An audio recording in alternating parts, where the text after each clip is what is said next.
Bonsoir.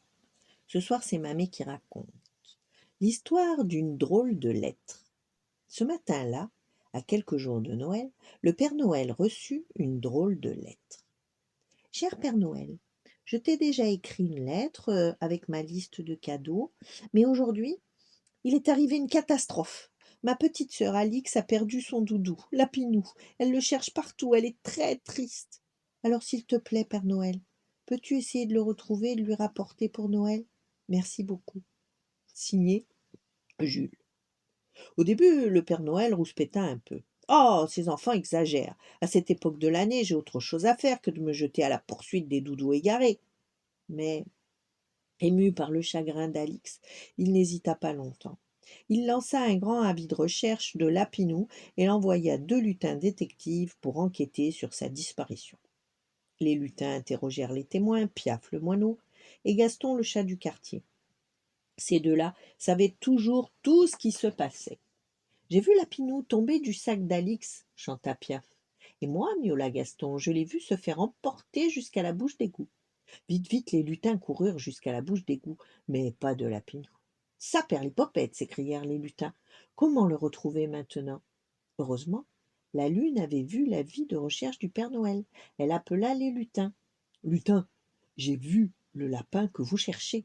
Il voguait sur la rivière, pas plus tard qu'hier. Vite, vite, les lutins coururent au bord de la rivière, mais pas de Lapinou. Les lutins interrogèrent la rivière, qui leur répondit oui, je me souviens de ce lapin. Il s'est échoué un peu plus loin, là-bas, près des arbres.